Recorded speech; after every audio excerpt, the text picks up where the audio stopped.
This episode is brought to you by Wear Buff, your go-to for Buffalo-inspired apparel.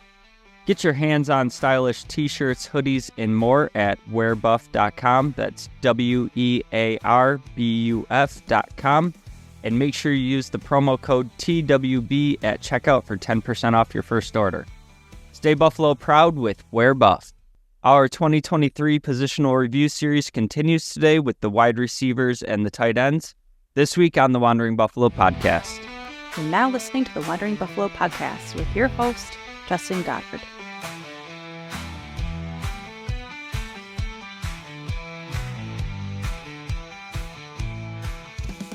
Bills Mafia, welcome into another episode of the Wandering Buffalo podcast, a show on the Buffalo Fanbase Podcast Network. My name is Justin. I am your host today, and we are continuing our positional review series. So far, we've covered the quarterbacks and the running backs in a previous episode. If you want to check out, kind of my thoughts on the whole roster, you'll have them by the end of this. And this is reviewing, productivity from last season. So we're going to be looking at, what everybody was able to accomplish last year, who we've lost from that batch, who we're replacing them with, and kind of what my expectations are in that regards. Before we get started, I do want to say this show is brought to you by Wear Buff. We have a link to Wear Buff right on our website, wanderingbuff.com. Some sweet shirt ideas. We're rolling out some new ones. Right now we do have a Pride shirt out there. There's some other designs to support the Wandering Buffalo. So check that out. While you're headed that way, wanderingbuff.com, we got some articles going up over the summer. Just trying to keep the content moving throughout the off season. There's a ton to talk about and not much that's changing at the same time. So make sure you're checking that out. Going to try to do some interesting articles. Some throwback stuff coming out. So make sure you're checking out the website. Make sure you're checking out Wear Buff. And I want to start right out with the tight ends. I wanted to do the tight ends and the wide receivers together for a couple different reasons. One, pretty obvious, these are all the primary pass catchers, really. We've already covered the running backs. But two, they're super dichotomous as position groups in that the tight ends were returning basically exactly what we had last year, and the wide receivers were returning basically nothing from last year. So I think it's kind of interesting to put them together. It's also, one group that we'll kind of breeze through, and one that's going to be a bit more of a thought exercise. So the big two for the tight ends, obviously, Dalton, Kincaid, and Dawson, Knox. Rounding out the group is Q Morris, and then practice squad players from last year that are, as of now, returning as well, Trey McKitty and Zach Davidson. I'll start by saying I think the two of them being on our practice squad just kind of shows the depth of this position. I think that they would be solid tight end threes on most rosters, and they're just kind of waiting in the weeds for us. And, a lot of people out there might not be too jazzed up about, just having a super stellar tight end room. But I think this is one of the situations where the Bills try to be a little bit ahead of the curve in the NFL and kind of anticipate trends that are going to be happening. And I don't know how quickly it'll happen. I don't know if it will happen, but I kind of feel like the NFL is going to have this shift of going back to, heavier personnel, the running game being more featured. And it's for a couple of reasons. And we've seen some of them with the Bills themselves. But one being, just the success defenses are having of with the cover two shell, kind of in almost full-time prevent defense type deal going on, where they're just not allowing explosive plays. They're allowing you to catch the ball underneath, come up and tackle. We saw the Bills kind of at the forefront of this type of deal. And just like limiting the explosive plays, lighter linebackers, more emphasis on the pass game. So you see, a shift back to 2 tight end sets and, a more aggressive running approach. And we saw, one of the most aggressive rushing offenses over the back half of last season under Joe Brady. My other main reason for this is with how much the passing game exploded in the NFL, like it's no longer enough to have, just that bona fide number 1 receiver. You need a threat at number 2. You need depth throughout 3 and 4. And like you need all of these guys to be affecting the pass game. And when you see like the talent necessary to have that and what these wide receiver contracts are starting to do, I think there's just got to be kind of a shift in the philosophy, because right now you're already kind of stretching the budget to be paying one of these top guys. When you see, Jefferson just got, $35 million a year, 150 plus guaranteed. And when you start having a roster that has like 2 of that caliber receiver, like you'll get by paying one. Hopefully you have a franchise quarterback, and then you got to pay the second receiver, and all of a sudden you're talking, half your salary cap is going to be tied up between 3 players. And I think if the league just continues on that trend, like something's got to give eventually. Tight ends, I think a productive tight end in that position kind of like not really shooting up in valuation in the NFL just yet. If you have one of those, top tier tight ends, you're gonna get that wide receiver production for like half the cost. So I think the Bills are kind of ahead of the game here. Just looking at some of the stats from last year, and I'm going to start with Dalton Kincaid. I think he's set up to have an absolute monster season. We see a lot of kind of transition in the first off season as a rookie. You go from, training for the combine, running in a straight line, doing all those workouts that, they're tools for evaluation, but they don't really translate to, direct football workouts and doing football related activities. It's great that you can run fast in a straight line, but how do you move? What's your football speed type deal? That combined with, just all the shocking changes coming in as a rookie. And then he was also rehabbing a back injury last year. I feel like last year at the beginning of the season, he was kind of used as like almost a possession receiver, like a check down option. It was kind of like get him the ball on 2-3 yard passes and kind of let him create after the catch. And then towards the tail end of the season, I think we saw more of what we expect him to be. And it was more of like a down the field threat, more of a primary option on plays. And his numbers showed it. He ends up 73 catches on 91 targets, 673 yards, and 2 touchdowns. And that ends up being, kind of his historic rookie tight end season, top 10. And that was with a bit of a slow start. I expect his numbers to absolutely go bananas. I'm expecting him, 30, 40 more targets, the touchdown numbers to come up, the receiving yards to come up. Just, him and Allen kind of developed that chemistry of being reliable down the field, and not just being, kind of like an underneath zone beater type guy.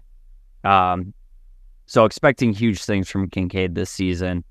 Dawson Knox, I know a ton of people are down on Dawson Knox and his numbers last year, just looking at stat sheets, it's hard to argue against in that fashion. But he did have a weird year last year.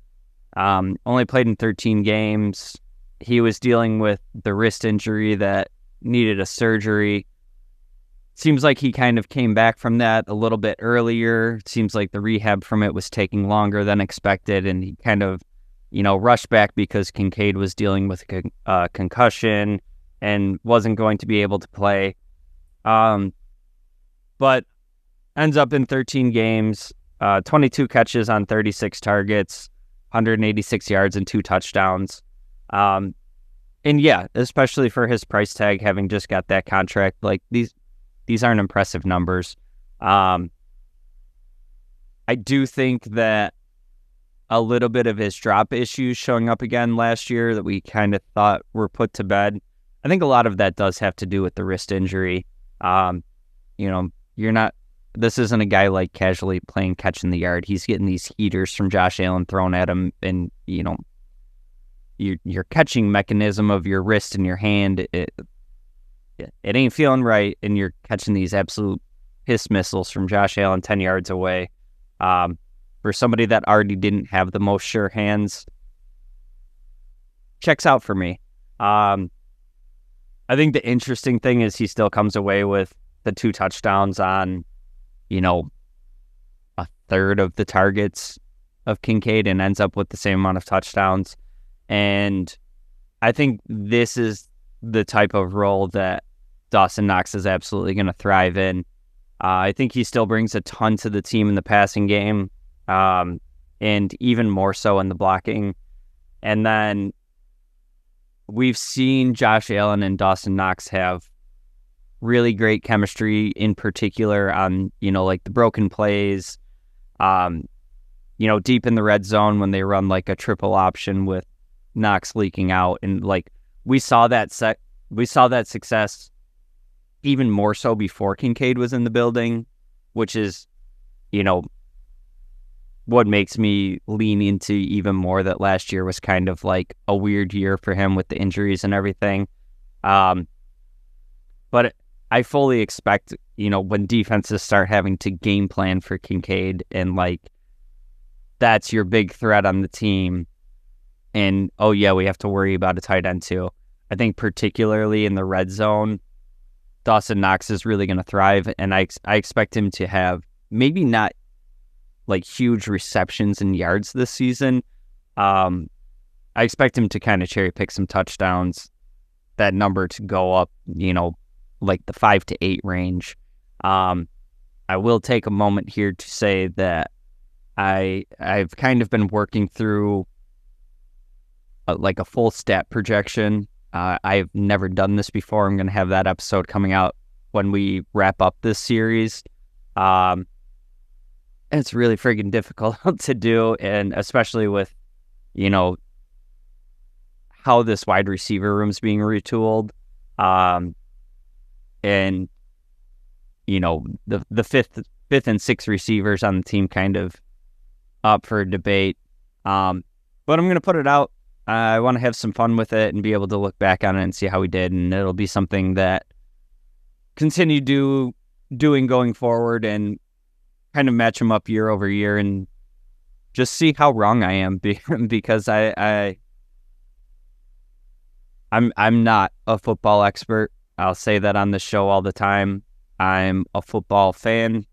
I love talking football, and that's kind of just what I do here. So yeah, I don't expect to be horribly accurate, but I want to see what it looks like by the end of the season. But at any rate, Q Morris is the tight end 3. He appeared in 15 games last season. Only 2 catches on 3 targets for 26 yards, but one of them was a touchdown. And I have like supreme confidence in Q Morris as a tight end 3. We've seen him in a couple instances, have to get a little bit more playing time due to an injury. And I feel like he just pretty consistently makes, just like this one random big play, contributes on all phases of special teams. Just, for a tight end 3, love having the dude in the building. The wide receiver room is where we get a bit more difficult, and I'm just going to run through some numbers here real quick. And obviously, you follow the Bills, you know where I'm headed with this. You know how much turnover we have here. So not on the roster anymore. Diggs played in 17 games, 107 catches on 160 targets, 1,183 yards, 8 touchdowns, 1 carry for 5 yards. Gabe Davis played in 17 games, 45 catches on 81 attempts, 746 yards, 7 touchdowns, 1 carry for -2 yards. Deontay Hardy, which I'll have to say was my biggest disappointment last year. I envisioned him as, the Isaiah McKenzie replacement on steroids, and ends up playing in 16 games, only 15 catches on 21 targets, 150 yards, 1 touchdown. And then the one that I didn't even realize was the numbers looked like this was 4 carries for 0 yards. Like I said, I was expecting him to be involved in, some jet passes and some end arounds, things like that. And, just was an absolute no-show. And I know he was, coming back from a turf toe injury. But just didn't look like he was bought in towards like the middle to later half of the season. And then Trent Sherfield, I was also excited for to a lesser extent. But 11 catches on 22 targets and 86 yards and 1 touchdown. So obviously the only carryover from last year was Khalil Shakir. Also played in 17 games, had 39 catches on 45 targets, 611 yards, 2 touchdowns, and 1 carry for 10 yards. Just that efficiency from Shakir, super excited about going forward. And then the people coming in to replace them, I don't plan on doing this for every position group of, like looking at their stats from last year. Just, being with a different quarterback, different system, different team, having different success. There's just so many factors around them, but there's a couple players in here in particular, Curtis Samuel and Chase Claypool. I just kind of wanted to lay out the numbers of what they've been able to do in this league, just for kind of some context. And then think about the idea of, translating it over to Josh Allen. So Keon Coleman, obviously coming in, first selection from the Bills this year. Hoping for big things from him, but no stats to look back on from last year. Curtis Samuel comes in as, the biggest free agent that we signed this offseason. And he's somebody that's been productive in the league with just not good quarterback play. And this makes me think of, some of our Bills favorites throughout the drought of like Lee Evans and Steve Johnson and Eric Moulds and these dudes that, were able to put up great numbers and, we're just never really blessed with great quarterback play. And we see some of these guys that have been brought into the Bills that, have a bunch of talent, but, didn't succeed elsewhere and had bad quarterback situations, whatever. And I think of like Smoke Brown and Beasley and, Emmanuel Sanders to a lesser extent. He had some good quarterback play and was successful. But Curtis Samuel last year, 62 catches on 91 targets, 613 yards, 4 touchdowns. Also added 7 carries for 39 yards and a touchdown there. And kind of that little bit of running game, we saw him involved in the running game with Joe Brady in Carolina. I expect an uptick in that from both him and Shakir. Just that extra layer of something for the defenses to think about. Marquez Valdes-Scantling, 16 games last year, 21 catches on 42 targets, 315 yards, 1 touchdown. Matt Collins had 13 games last year, 18 catches on 30 attempts for 251 yards. And finally, Chase Claypool. And I will say that I've done this right now with kind of my 53-man roster projection. Which I did that exercise to be trying to be predictive of what the Bills will do. I've talked about it a lot on this show that I have very tempered expectations for Chase Claypool. I think it's easy to be saying and doing all the right things now. Look good in shorts in OTAs and things like that. But Claypool, I wanted to dive into not just his last season, because that last season was all over the place. He was with Chicago. He ends up in Miami. He has 8 catches on 21 targets and a touchdown. But I was kind of more interested in looking into his past production, because he was a high draft pick selection. He was a second rounder to Pittsburgh. Pittsburgh doesn't really miss on receivers. And you think about some of the guys that they've drafted and the success they've had. So I just kind of wanted to look at his 3 years with Pittsburgh, and this was with, tail end of his career, Ben Roethlisberger, and kind of just compare him to, a Gabe Davis because we lost Davis, and, we lost Davis' size and some of his blocking ability, some of his physicality. And for people that are like super concerned about that, if we can recapture anything of what Claypool was, I think you have that guy, and he's competing for your wide receiver 6 spot right now. So Gabe Davis is 6'2", 216 pounds, and speed-wise ran a 4.54 at the combine. Chase Claypool, 6'4", 230, and ran an even faster 40 at 4.42. His 3 years with Pittsburgh, in 2020, played in 16 games, had 62 catches on 109 targets, 873 yards, 9 touchdowns, and he also added 10 carries for 16 yards and 2 touchdowns. And then 2021, played in 15 games, 59 catches on 105 targets, 860 yards, 2 touchdowns, and 14 carries for 96 yards. And 2022, played in 8 games for them, 46 catches on 79 targets, 451 yards, 1 touchdown, 9 carries for 59 yards.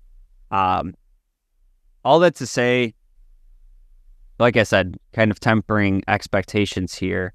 Obviously had 2 seasons after that were season and a half after that were just absolutely disastrous. I'm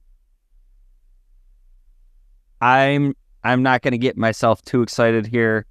I look at this as a reclamation project. It's kind of like the idea of, come to Buffalo and be the best version of yourself.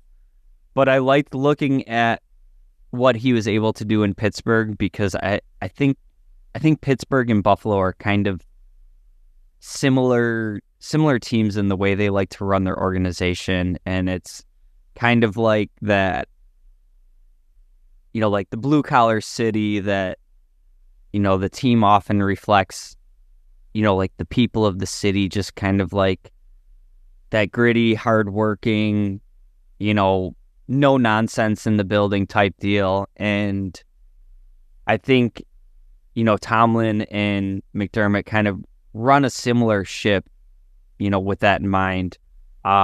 So am I banking on Claypool coming in and, knocking everybody's socks off and he ends up being, like our wide receiver 2 or 3 or something like that. I don't expect that, no. But I think there's a world where he, could have his act together, stay on the right track and everything, and could be really productive as like a wide receiver 4 or 5, something like that. And so part of the reason I wanted to make some of these Gabe Davis comparisons to him is looking at it through the lens of like how awesome Gabe Davis was and how much we loved him when he was like the wide receiver 4. And, you had to plan for the guys ahead of him, and, he was getting the matchups, he was getting lost running downfield, things like that. And I think with some of the speed dynamics of having, 2-4-3 guys, Shakir being a fast and twitchy guy, and the idea of Claypool kind of being an afterthought, I do think he could end up making some actual noise. I've been doing this really tough balancing act with myself of like knowing what I think of Claypool as a player right now, and if you listen to previous episodes, it being a low risk, high reward signing that I wouldn't have done, and then having that match up with looking at his previous statistical years and like, damn, that's a guy that was, sniffing at 1,000-yard seasons twice in his career. A guy that put up a bunch of touchdowns. A guy that's had, I won't even say like moderate. He's been pretty successful in the NFL, and then just not even fell off. It was, silly on the field and off the field stuff that kind of ran him out of Pittsburgh. Chicago, I kind of put that as a wash. It was a very not good team to turn to join. And we've seen, very little success from receivers outside of DJ Moore in Chicago with Justin Fields. And then he goes to Miami, mid-season, and didn't really do anything there. And I think that was similar to what the Bills are doing right now, just the low-risk, high-reward signing. But they're doing it like mid-season. You already have Tyreek Hill, you have Jalen Waddle, you have all these fast guys, and you're trying to acclimate to a new system. And I think if there's a chance of him succeeding, it's, with the full off season, kind of just resetting his career. So I told myself I wasn't going to do this. I've spent my most time talking about possibly wide receiver 6 on this team.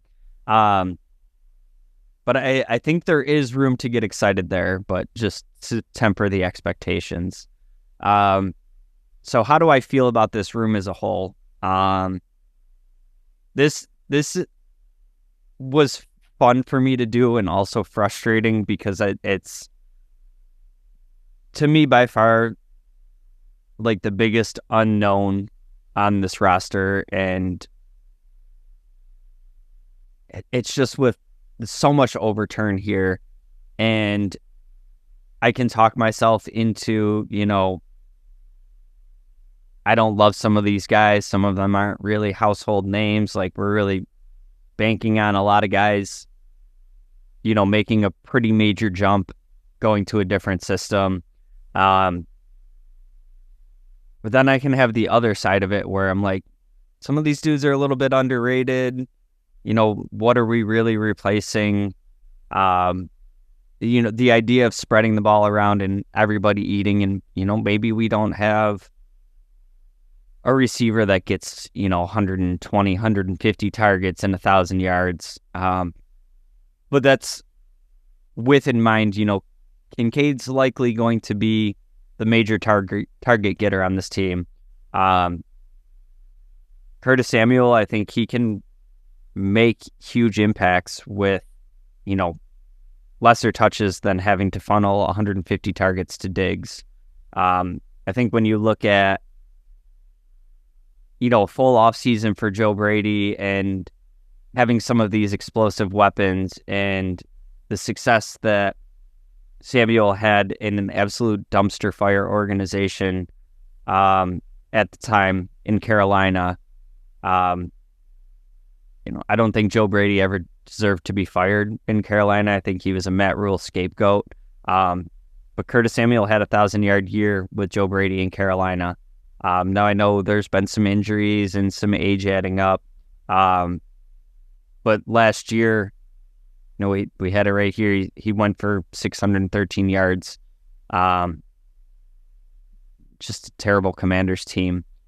So I think there's lots of reasons to get excited for Curtis Samuel. I think Valdez-Scantling, I don't think he's, ever going to be an 80 target guy or anything like that.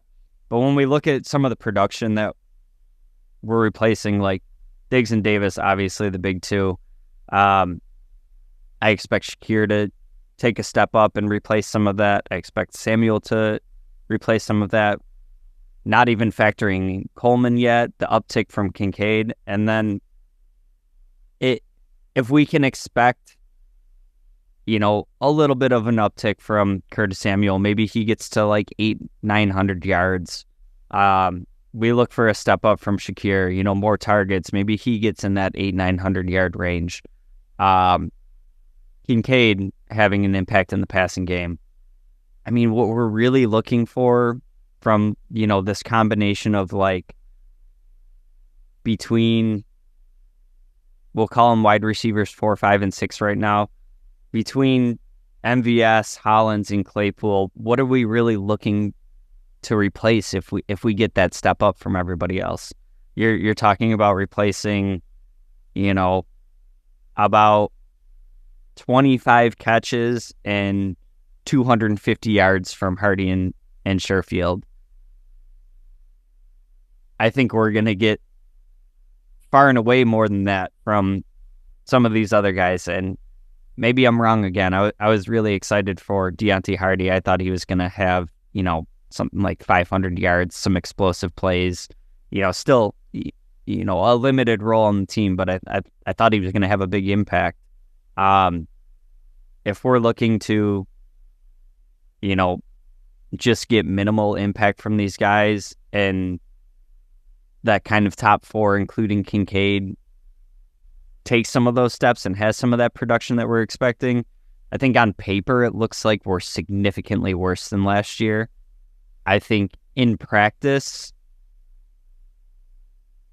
if the spreading the ball around approach is successful, I think we could have quite a few players on this team that are, going down to like the 5th receiver on the roster that's having a pretty significant impact. And I guess I'm using pretty significant a little bit loosely here, but when we're talking about, the wide receivers 4 and 5 that we're replacing last year, we got next to nothing from them. And not only did they kind of have some paltry numbers, but there was also, key drops, some lazy route running, just a lack of trust in these guys. I'm not expecting MVS to have a huge role on this team, but I think when you mix in all the different options that we're going to have in this passing game, I think he has the ability to be effective downfield. So how do I feel about this position group from last year to this year? I feel okay. I have lots of question marks that won't really be answered till we see actual football start being played. What would I, add to this now and going forward? I honestly, as of right now, I wouldn't change anything unless it was something major. I'm pretty comfortable with this group going into next season, and it's a lot based on I trust Allen to kind of get the best version of these guys out of themselves. As far as the room goes, I've talked about this a little bit in the past. I just don't see any major changes happening before the 2024 season starts. I mean, there's still some whispers out there of like trading for a Deebo Samuel or T. Higgins or an Ayuk. And I don't think that Brandon Beane decided to eat all this cap space and kind of reset the cap and, reset the timelines in some places just to go out and give up future assets to then have to pay a receiver $30 million again. I just don't see that happening.